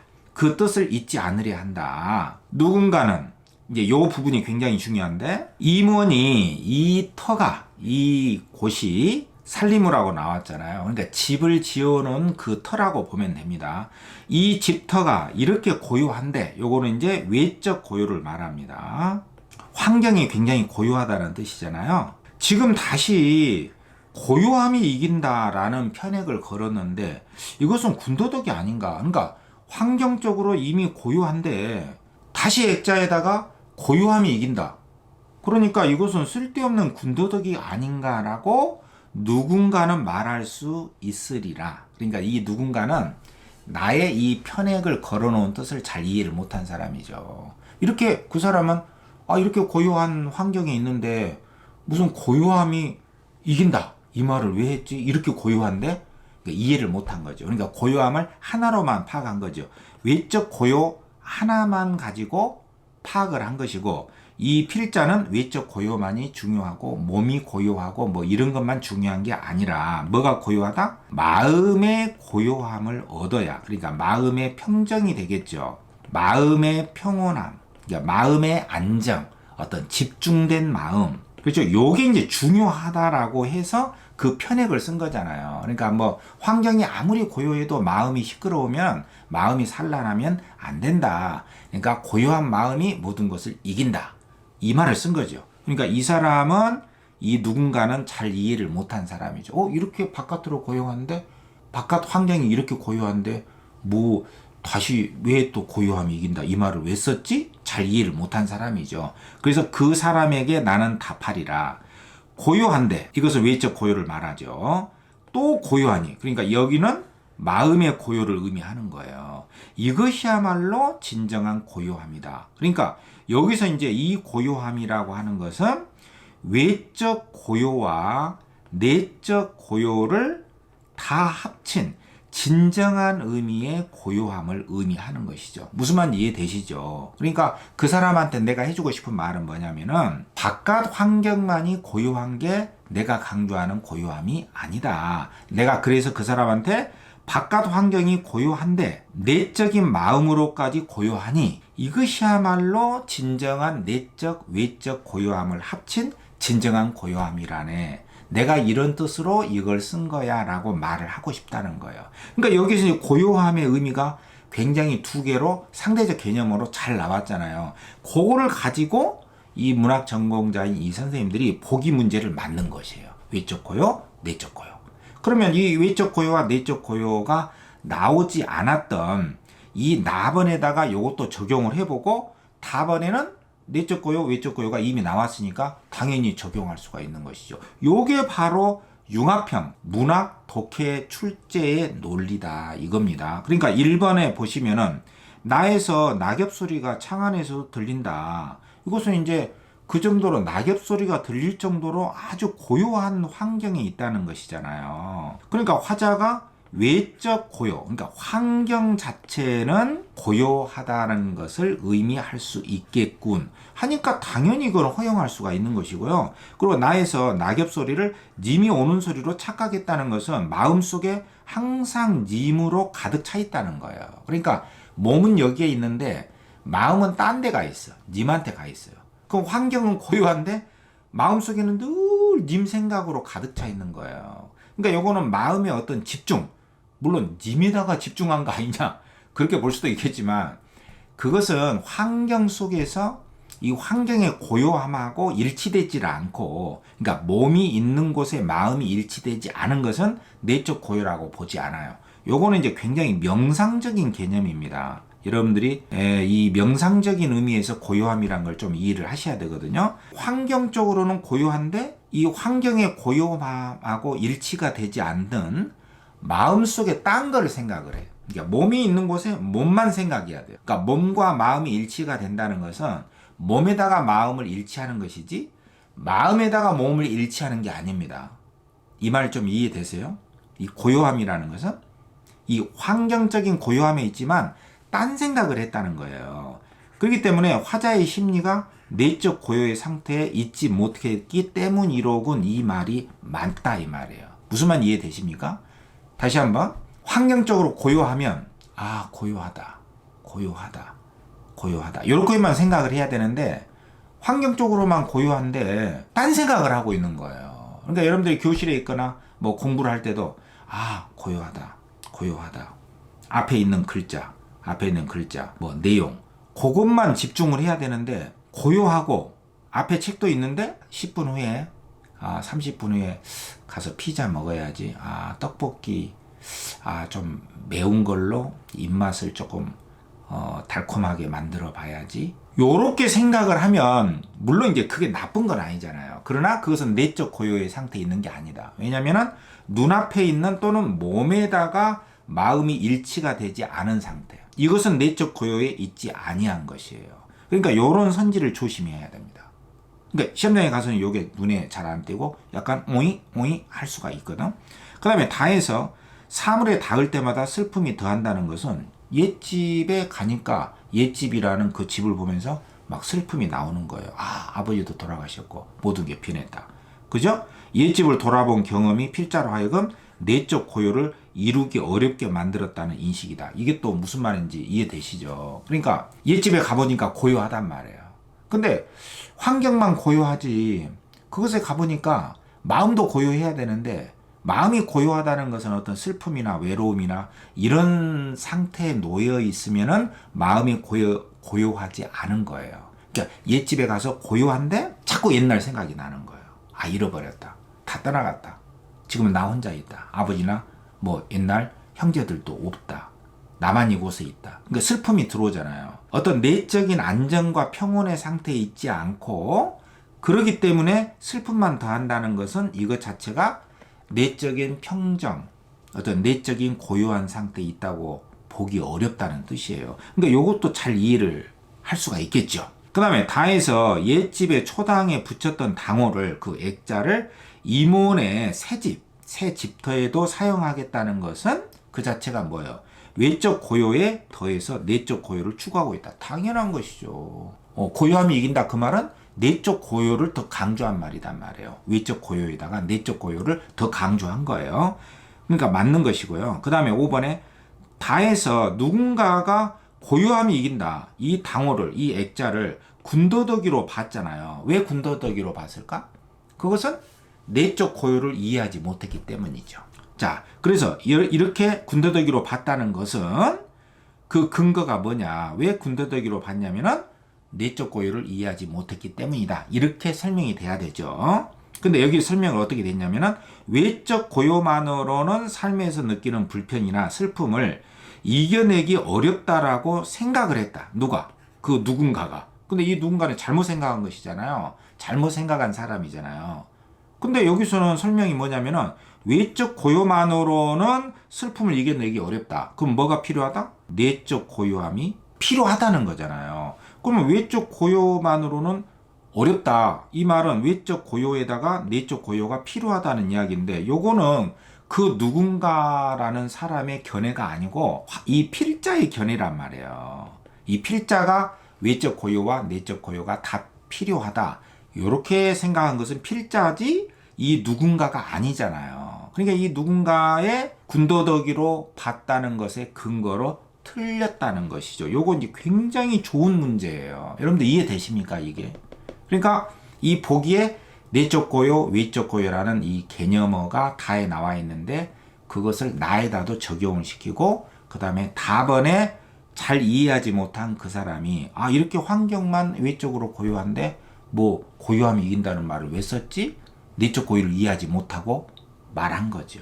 근데 이 군더더기로 봤다는 그 근거를 외적 고요만으로는 어렵다. 그렇게 느꼈기 때문이다. 그러면 누군가가 내적 고요도 필요하다라고 여겼다는 뜻인데, 그렇게 여겼다면은 이것을 군더더기로 본다는 말을 안 했겠죠. 무슨 말인지 이해되시죠? 여러분들. 그러니까 요런 문제가 굉장히 훌륭하고 잘 낸 문제입니다. 여러분들. 이게 새로운 형태의 융합형 문학 독해 출제의 논리고요. 요런 출제 경향이 앞으로도 계속 이어집니다. 제가 이런 문제를 많이 만들어서 여러분들한테 올해 EBS 문제를 다 풀지 않아도 이런 실전 문제를 여러분들이 풀어볼 수 있도록 제공을 해드릴게요.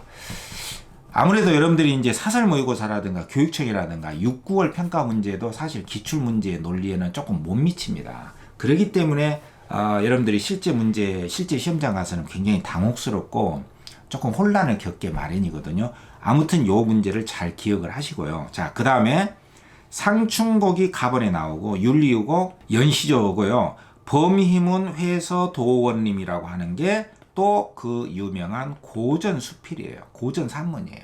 여기 이제 EBS 바깥에서 나왔던 거예요. 상당히 그 이전에 나왔던 기출 문제인데요. 벌써 이런 새로운 출제 경향의 어떤 그 흐름의 연속선상에 있는 출제거든요. 다시 한번 낯선 고전 수필 하나 하고 EBS에 나온 작품 이렇게 요거를 연계시켜서 출제를 했던 전형적인 융합형 문학 독해 문제입니다. 그렇게 어렵지는 않거든요. 상충곡은 이제 봄의 즐거움을 감상한 가사란 말이에요. 홍진에 묻힌 사람들이여 나의 생활을 어떠하냐? 자연 속에서 살아가는 나의 생활 어떠하냐? 옛사람 풍류에 미칠까 못 미칠까? 천지간 남자 몸이 나만한 사람 많지만 자연 속에서 살아가는 사람이 많지만 살림에 묻혀 있어 이 지극한 즐거움을 왜 모르는 것인가? 자연 속의 즐거움을 쓴 거예요. 지락은 지락, 지극한 즐거움입니다. 수간목에 몇 칸짜리 초가집을 벽계수 시냇물 앞에 지어두고 송죽이 소나무 대나무 울창한 속에 풍을 주인 자연 속의 주인이 되었다. 엊그제 겨울 지나 새봄이 돌아오니 도화 행화는 복숭아꽃, 살구꽃은 피어있고 녹양방초는 가랑비 속에 푸르도다. 버드나무 그 풀들은 가랑비 속에 저렇게 푸르러 있다. 색채가 나와 있죠. 칼로 말아냈냐 붓으로 그려냈냐. 너무 아름답다. 조물주가 만들어내놓은 그러한 공력이 사물마다 야단스럽다. 좋다. 수풀에 우는 새는 춘기를 못 내겨 소리마다 교태다. 뭐 운다고 해서 뭐 슬픈 건 아니고요. 그냥 즐거운데 관용적으로 그냥 운다고 했단 말이야. 이런 거 조심해야 됩니다. 무라일체언이 그러니까 저 사물과 나는 한 몸이니 흥이야 다를소냐. 자연 속의 즐거움을 쓴 거예요. 이렇게 쓴 거고요. 그 다음에 나번에는 연시조인데 윤리곡이죠. 뒷집에서 술사를 꾸니 거친 볼이 한 말 못 찼다. 술을 만들 수 있는 쌀을 꼬서 가져왔다. 그럴 정도로 가난하다는 것이에요. 거친 볼이 한 말 못 찼다. 꼬 왔는데 거칠디 거친 보리를 이제 구워 온 거죠. 가난한 삶입니다. 그래도 주는 것을 마구 쥐어서 빚어서 괴어내니 이제 술을 만들어냈다는 거예요. 발효해서 만들어내니 여러 날 굶주렸던 입이니 달든지 쓰든지 뭐 어떻게 하겠느냐. 나는 만족한다. 뭐 너무나 여러 날 굶주렸기 때문에 나는 만족한다. 뭐 그 술이 다나 쓰나 나는 관계치 않는다. 이런 뜻입니다. 그러니까 가난 속에서도 만족을 느끼는 안빈낙도를 쓴 겁니다. 그리고 어와 저 백구야 갈매기야 무슨 수고하느냐. 갈대숲으로 서성이면서 고기 엿보기 하는구나. 그러니까 고기를 공격하는 공격자로 나와요. 이 백구가. 그러니까 백구가 자연 친화적인 대상으로 친근민 대상이 아닙니다. 여기서는 비판의 대상이에요. 요거 조심해야 됩니다. 나같이 군 마음 없이 잠만 들면 어떠냐. 그러니까 쓸데없이 남을 공격하고 너의 욕심, 탐욕 부리지 말고 잠만 들면 어때? 너무 공격하지 마라. 너 많이 고기 잡아먹었지 않느냐. 그러니까 요거는 이제 자연 친화가 아닙니다. 요거 조심해야 돼요. 삼공이 귀하다 한들 강산과 바꿀 소냐. 자연 강산과 바꾸고 싶지 않다. 이건 귀한 배설입니다. 그만큼 나는 자연이 좋다. 조각배에 달을 싣고 낚시 때 흩어 던질 때 자연 속에서 놀고 있죠. 이 몸이 이 청흥 이 흥겨운 마음을 가지고 만호인들 부러워하랴. 그러니까 뭐 만호는 굉장히 많은 집이에요. 그러니까 부자란 뜻입니다. 재물입니다. 재물. 수많은 재물인들 부러워하겠냐? 나는 안 부러워한다. 이게 이제 자연 속의 소박한 삶이죠. 우리 서울에도 그 천호동이라고 있잖아요. 1000개나 되는 집. 그 굉장히 많은 집을 의미합니다. 그거 부러워하지 않는다. 헛글고 시끈 문서 다 주워 내 던지고, 그러니까 이 문서도 재산을 말해요. 그러니까 너무나 시끄러운, 그러니까 쓸데없는 이런 재산들 화자가 좋지 않게 여기죠. 다 주워버리고 필마 한 필의 말로 가을바람에 채찍을 쳐서 자연 속으로 돌아오니 아무리 매인 새 노연한다 한들 이토록 시원하랴. 그러니까 이 매였다는 것은 구속되었다는 뜻이거든요. 그러니까 자연 속으로 돌아오니 뭐 문서 같은 거 다 줘버리고 자연 속으로 돌아오니 아무리 구속된 새가 놓여놨다 한들, 그러니까 자유를 얻은 새라고 한들 나보다 더 시원하겠느냐, 내가 더 시원하다, 이런 뜻입니다. 그러니까 자연 속의 즐거움을 쓴 거예요. 그리고 이제 마지막에는 동풍이 건너불어 적서를 녹이니 겨울에 눈을 다 녹여내니 봄바람이 오니까 사면의 청산이 옛날 모습이 다 드러난다. 봄바람이 눈을 녹여서 산의 모습이 다 드러났다. 그런데 귀 밑에 해묵은 설이, 이거는 이제 흰머리를 말하거든. 이 흰머리는 늙음을 의미해요. 그러니까 요거 조심해야 됩니다. 이 설이는 뭐 가을의 설이 계절적 배경 요런 게 아니고요. 귀 밑에 있는 설이 흰머리입니다. 왜 녹을 줄을 모르느냐. 그러니까 봄바람이 와서 하얀 눈을 다 녹였는데 왜 봄이 와도 내 흰머리는 녹지 않느냐. 요거는 늙음에 대한 한탄이에요. 조심해야죠. 자연 속의 즐거움, 흥취 이런 거 아닙니다. 그러니까 자연 속의 즐거움을 노래하다가 갑자기 늙음에 대한 한탄이 나온 거예요. 그러니까 이렇게 연시조는 서로 다른 주제가 혼합적으로, 복합적으로 나오기 때문에 이런 내용적인 그 변별적인 차이점을 꼭 이해를 해 두셔야 됩니다. 요거 굉장히 중요한 작품이에요. 또 나올 수도 있어요. 그러니까 여러분들이 뭐 이 기출문제 해설이나 제가 소개하는 이 작품들을 올해 뭐 입에서 안 나왔다고 해서 그냥 넘어가면 안 됩니다. 지금 제가 설명해 드리고 있는 작품들은 그만큼 중요하기 때문에 제가 설명을 해 드리고 있거든요. 자, 답은 고전 수필이거든. 자, A. 굳이 내가 소유하지 않아도 즐기는데 방해를 받지 않는다는 것이 오로지 원림이나 누정뿐이겠는가. 이 원림 같은 것은 그냥 숲이라고 보면 되고요. 누정은 그냥 누각, 건물 같은 것이라고 보면 됩니다. 여기서 이제 중요한 문장이 나왔잖아요. 소유하지 않아도 즐기는데 방해를 받지 않는다. 그러니까 이 사람은 어떤 그 소유라든가 재물 요런 것에 별로 관심이 없어요. 그러니까 이 앞에 김광욱의 윤리곡이나 정극인의 상춘곡의 그 작자하고도 뜻을 같이 한다고 볼 수가 있죠. 자연 속의 즐거움을 추구하는 사람이거든. 천하의 사물 가운데 그렇지 않은 것은 아무것도 없다. 그러니까 꼭 소유하지 않아도 즐길 수가 있다. 다만 원림이나 누정의 경우, 누각 같은 경우가 특별히 더 그런 것뿐이다. 서울에서 수십 리 이내에 가까운 지역에는 사람들이 조성한 별정과 농장들이 많다. 어떤 것은 강가에 따라 있고 어떤 것은 시내를 내려다보고 있고 어떤 것은 산을 등지고 계곡에 걸쳐 있기도 한다. 제각기 멋진 풍경 하나쯤은 갖추고 있다. 그러나 산수를 평가하고 논하는 사람들이 걸핏하면 저쪽 경치를 들여다 이쪽 경치를 비교하면서 앞다퉈 자기가 본 풍경을 자랑하는 것을 많이 보았는데 정말 웃을 노릇이다. 이게 이제 중요한 부분이죠. 그러니까 자기가 구경한 것만이 최고다. 그 경치는 그 경치 나름대로 개성과 멋진 풍경이 있다는 거예요. 꼭 소유하지 않아도 되고요. 자기가 본 것만이 최고는 아니다. 이런 뜻이거든요. 빼어난 경관과 아름다운 풍경을 뽐내는 천하의 명소가 어찌 한두 군데에 불과하겠느냐. 다 그 나름대로 다 아름다운 맛이 있다. 다 개성이 있다는 것이죠. 또한 고정된 견해와 평가가 있겠는가? 이게 이제 굉장히 중요해요. 그러니까 어떤 획일적인 기준으로 평가하지 말아라.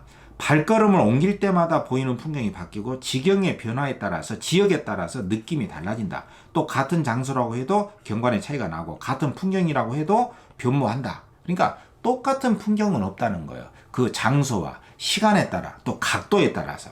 그러니까 보는 이의 다양한 각도에 따른 그 감상의 관점이 중요하다. 그런 것이지 어떤 하나의 견해로 이곳만이 최고고 또 어디서 봤는데 그것만이 최고다. 이런 고정된 시각을 비판한 글입니다. 이거 굉장히 중요한 글이에요. 고전 산문은 여러분들이 지금 제가 소개해준 이런 내용들을 머리에 좀 담고 있어야 됩니다. 왜냐하면 반복해서 나옵니다. 자, 그럼에도 불구하고 어느 것이 낫고 어느 것이 모자라다며 제각기 자랑하고 어느 것이 뛰어나다고 어느 것이 뒤진다며 제각기 평가를 내린다면 너무 평가하지 마라 이거죠. 모든 경치는 나름대로 개성이 있다. 아름다움이 있다 이거죠. 이것은 맛 좋은 술에게 소금처럼 짜지 않고 왜 맛이 좋으냐고 혼내는 격이고, 또 양고기와 돼지고기에게 채소와 과일처럼 단박한 맛을 내지 않고 왜 그렇게 기름진 맛을 내느냐고 화를 내는 격이다. 그러니까 이런 사례는 너무 획일적인 기준으로 평가하는 사례라고 볼 수가 있겠죠. 술은 술의 맛으로 평가를 해야 되는데 왜 소금처럼 안 짜냐? 그리고 양고기와 돼지고기는 그 양고기와 돼지고기에 절대 미감이 있잖아요. 고유한 개성적인 맛이 있잖아요. 근데 이러한 생각에 사로잡힌 사람들은, 그러니까 이러한 생각에 사로잡힌 사람들이라는 것은 절대적인 기준으로 평가하는 사람들. 다시 말해서 자기중심적으로 획일적으로 평가하는 사람들이라고 볼 수가 있겠죠? 천하 이름난 산과 빼어난 승경을 모조리 자기가 소유한 뒤에서라야 비로소 흡족할 것이다. 자기 멋대로 소유한 척, 자기만의 기준으로 어떤 평가를 내리고 나서야 흡족해 한다는 뜻이죠. 그러면 작은 볼거리에 구속돼 가지고 큰 볼거리를 놓치는 사람이 되지는 않을까? 그러니까 이 작은 볼거리라는 것은 자기식의 기준인 거죠. 자기식의 평가 하나만으로 여러 가지 개성적인 풍경, 개성적인 맛, 이게 이제 큰 볼거리죠. 세상에 존재하는 맛이라든가 세상에 존재하는 풍경들은 오히려 너무나 다양하잖아요. 획일적인 기준, 자기중심적인 어디서 본 거, 그것만이 절대라고 생각을 해버리면 정말 큰 볼거리라고 하는 것은 더 많은 것이단 말이에요.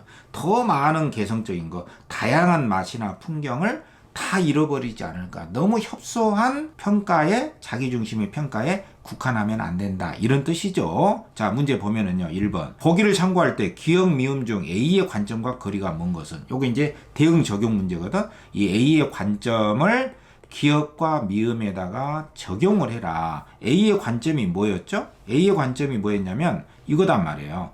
내가 소유하지 않아도 즐기는데 방해를 받지 않는다. 그러니까 꼭 자연물을 소유한다거나 하나의 관점만으로 평가를 한다거나 그렇지 않죠. 자연 속에서 즐거움을 다양하게 누리는 것을 말하거든. 자, 보기를 참고할 때 했기 때문에 보기를 하면 보면요. 다는 범희문이라는 사람이 화려한 저택을 거부하고, 이 속물적이라고 하는 것은 굉장히 저속하고 너무나 세속적인 거, 그러니까 너무나 쾌락을 추구한다거나 너무나 감각 중심으로만 추구한다거나 너무나 돈 같은 것을 너무 밝힌다거나 돈은 다 추구하는 것이지만 너무 돈 이렇게 절대화한다거나 너무나 획일적으로 너무나 대놓고 평가한다거나 이런 거를 이제 속물적인 태도로 볼 수 있거든요. 나아가 대상과 인간의 관계에 대한 통찰을 이끌어내고 있다. 그랬어요. 다번은 그렇게 소유하지 않는 겸허한 삶을 쓴 것이다. 이런 다의 내용을 참고할 때 A의 관점과 거리가 먼 것을 기억에서 미음 중에서 찾아라. 이렇게 쓴 거죠. 사실 이때 이 보기 내용이라고 하는 것은요. 아까 봤던 그 외적 고요, 내적 고요 그 보기 문제 있잖아요.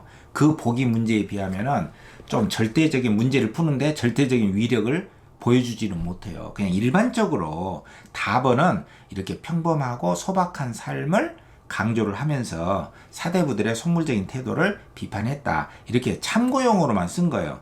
이 말은 무슨 말이냐면은 A의 관점으로 거리가 먼 것을 기억 미음 중에서 찾아라. 이렇게 내도 문제 풀 수가 있다는 거예요. 그러니까 이런 것은 이제 조금 치밀성이 좀 떨어진 문제거든요. 그러니까 A의 관점만으로도 풀 수가 있거든요. 사실 A의 관점이 뭐냐면은 아까 봤던 이거였죠.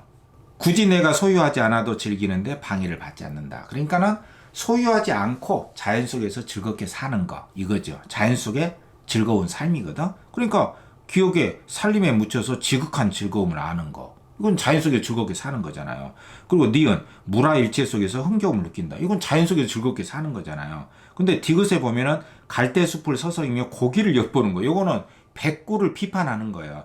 자연 속에 즐겁게 사는 게 아니었습니다. 아까 제가 다 설명했잖아요. 여기 나오죠. 백구야 무슨 수고하느냐. 갈대 숲을 서성이면서 고기를 왜 엿보게 하냐. 나같이 군마음 없이 자연 속에서 한가하게 잠만 들면 어떠리. 그러니까 공격하지 마라. 너무 그렇게 소유, 너의 탐욕을 즐기지 마라. 이건 비판입니다. 공격과 비판의 내용이잖아요. 자연 속에서 흥겹게 소박하게 사는 게 아니에요. 그러니까 꼭 보기가 아니어도 3번이 틀렸다는 걸 금방 알 수가 있습니다. 그 다음에 만우, 재산이죠. 굉장히 많은 집들 소유한 것을 부러워하지 않고 자연 속에서 흥겨움을 느끼는 거. 이것도 자연 속의 소박한 삶이고요. 구속에서 벗어나 시원함을 느끼는 거. 이것도 뭐 자연 속의 즐거운 삶이기 때문에 3번이 자연 속의 즐거운 소박한 삶을 산다는 거하고 거리가 멀기 때문에 3번이 틀려서 답이고요. 그 다음에 2번에 B와 같은 사람의 태도로 보기 어려운 것은 이 B가 뭐였냐면은 이거였잖아요. 이러한 생각에 사로잡힌 사람. 그러니까 이 사람은 다번에 필자가 공격하는 사람이잖아요. 이런 사람은 뭐냐면은 자기중심적인 평가예요. 그리고 어떠한 하나의 어디서 들은 것 또는 자기가 본 것만이 절대적으로 아름답다, 훌륭하다 이렇게 생각하고 다양한 여기 나왔잖아요. 다양한 개성, 다양한 관점 그런 것을 배척하는 사람이죠. 그렇기 때문에 이런 사람의 태도로 보기 어려운 것은 뭐냐면은 1번 이제 다른 예시를 쓴 겁니다. 휴양림을 늘 내 곁에 두고 보고 싶으니 집에 작은 정원이라도 만들어야겠다. 요거는 소유의 개념이에요. 근데 이 다번의 필자는 소유하지 않아도 즐길 수 있다는 관점이잖아요. 여기 나왔었잖아요. 아까 제일 처음에 굳이 내가 소유하지 않아도 즐기는데 방해를 받지 않는다. 예, 근데 지금 사람들은 꼭 자기가 소유를 해야만, 그리고 자기가 본 것만, 어디서 들은 것만이 최고다. 절대적으로 생각하는 것이기 때문에 이 B 같은 사람의 예시에 해당될 수가 있어요.